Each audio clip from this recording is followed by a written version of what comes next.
प्रेरणा स्रोत के श्रोतागणों, प्रेरणा स्रोत में आपका बहुत बहुत स्वागत है। आज हम इंडियन ज्योग्राफी के अंडर में जनसंख्या पॉपुलेशन के बारे में बात करेंगे। पॉपुलेशन कहते किसको है, जनसंख्या कहते किसको है? विशेष एरिया, जैसे भारत ले लीजिए, भारत में ही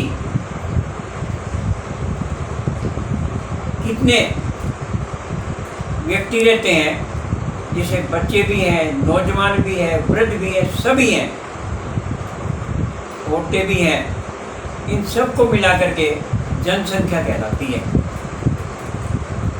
और जनसंख्या के बारे विशेष बात क्या है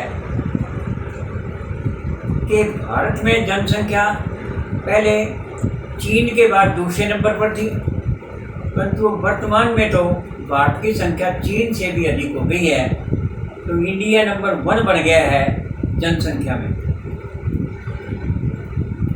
तो प्रश्न ये उठता है कि जनसंख्या भारत में भी कहीं उसका घनत्व ज़्यादा है, कहीं उसका घनत्व कम है। तो जनसंख्या किन किन बातों पर निर्भर करती है, ये कुछ बातें हम डिस्कस करेंगे।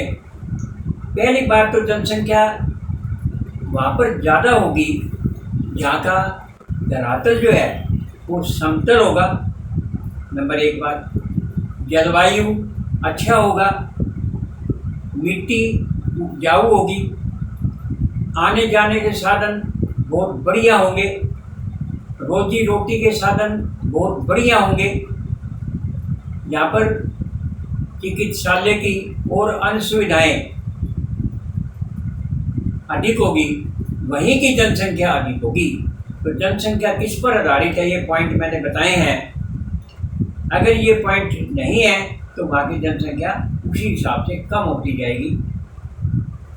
जैसे भारत में करीब करीब जो औसत है 400 के करीब, 382 के करीब जो है औसत है प्रति वर्ग किलोमीटर। परंतु अगर हम बंगाल में देखें वो 900 के करीब है, केरल में देखें वो भी 800-900 के करीब है प्रति स्क्वायर किलोमीटर। शहर बड़े बड़े देखें, दिल्ली है,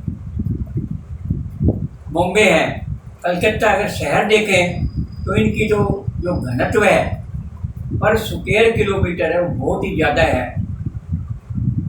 इस प्रकार से घनत्व का बात होता है कौन से एरिया में 1 वर्ग किलोमीटर में ज़्यादा आबादी होगी वहाँ का घनत्व ज़्यादा गिना जाएगा, जहाँ की आबादी कम होगी वहाँ का घनत्व अरुणाचल में 100 से भी कम है। तो इस प्रकार से घनत्व का बड़ा भारी महत्व है। घनत्व से ये पता चलता है कहाँ की आबादी ज़्यादा है, कहाँ की आबादी कम है। अब प्रश्न ये उठता है कि हमारे यहाँ जो मृत्यु दर है और जन्म दर है, जन्म दर तो होता है 1000 प्रति, एक साल में कितने बच्चे पैदा होते हैं वो तो जन्म दर है, और एक साल में कितनी उम्र कितने जो है तो वो जो है मृत्यु दर है 1000 में कितने व्यक्ति मृत्यु होती है एक साल के अंदर। तो जन्म दर हमारी कम हुई है क्योंकि हमने जन्म दर के लिए फार्मूले अपनाए जिससे कि जनसंख्या बढ़े नहीं, क्योंकि अधिक जनसंख्या का भी भार है। अधिक जनसंख्या भी भार कैसे है, क्योंकि एरिया तो उतना ही रहता है, जगह तो उतनी रहती है, और जनसंख्या अगर बढ़ती जाएगी तो उसके अंदर जो सुविधाएं हैं, चाहे वो सड़कों की है, चाहे वो पढ़ाई लिखाई की है, या किसी चीज़ की भी है, वो कम होती जाएगी। तो हमने जन्म दर को कम करने का प्रयास किया और जन्म दर कम हुई भी, परंतु फिर भी जनसंख्या क्यों बढ़ी, ये कारण बताइए। तो इसका कारण ये है कि हमारी मृत्यु दर जो है वो ज़्यादा हो गई है। पहले मृत्यु दर 25 से भी कम थी, फिर 30 हो गई, फिर अब 60-70 तक मृत्यु दर पहुँच गई। इसका मतलब जो मृत्यु दर जो बढ़ती चली गई और जनसंख्या बढ़ोतरी क्या होती है, मृत्यु दर और जन्म दर का डिफरेंस। तो जन्म दर तो कम रह गया, ठीक है, कम हो गया, परंतु जो मृत्यु दर है वो आगे जा कर के घटता चला गया एज के हिसाब से। तो उससे क्या हुआ कि हमारी जनसंख्या और बढ़ती चली गई। तो जनसंख्या बढ़ गई तो उसका हमें कैसे फ़ायदा उठाना चाहिए? तो फ़ायदा ऐसे उठा सकते हैं कि जनसंख्या को नंबर एक तो शिक्षित किया जाए। रोटी कपड़ा मकान का तो प्रबंध होना ही चाहिए। रोटी कपड़ा मकान के अलावा उसको टेक्निकली शिक्षित किया जाए, जिससे वो आगे अपने अपने कार्य कुशलता पूर्वक करके आगे आगे बढ़ते चले जाएं। और दूसरा उनका सेहत का भी बड़ा ध्यान रखा जाए, जिससे कि जनसंख्या बीमारी से पीड़ित ना हो।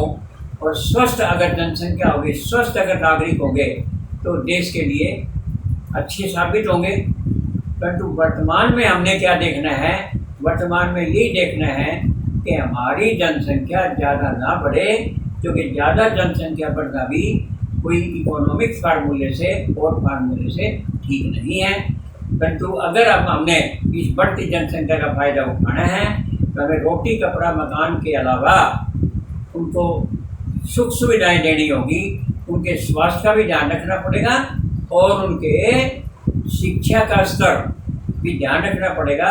और शिक्षा टेक्निकल होनी चाहिए, जिसमें वो हुनर यानी वो दर्जी, कुम्हार, सुनार, लोहार, तरखान यानी कोई न कोई काम करने योग्य हो। क्योंकि पढ़ा लिखा व्यक्ति काम को जल्दी सीखेगा और पढ़ाई लिखाई तो बहुत ज़रूरी है, परंतु हर काम नौकरी के लिए नहीं किए जाते। नौकरी सभी को थोड़ी दी जा सकती है। सबको अपने अपने काम करने पड़ेंगे और पढ़ा लिखा व्यक्ति अपने काम को अधिक सुचारू रूप से कर पाएगा। इसलिए पढ़ाई भी आवश्यक है और रोजगार के लिए टेक्निक भी आवश्यक है। आज बस इतना ही। भारतीय ज्योग्राफी में जनसंख्या के बारे में जो बात की है, कहाँ का जनसंख्या कम है और कहाँ का घनत्व कम है, कहाँ का ज़्यादा है। राजस्थान है, अरुणाचल प्रदेश है, इनके जनसंख्या घनत्व बहुत कम है। तो ये सब बातें जो है डिफरेंट काइंड जो हमारी एजुकेशन जो है, आज के लिए इतना ही बहुत है। बहुत बहुत धन्यवाद। आगे हम और बात करेंगे।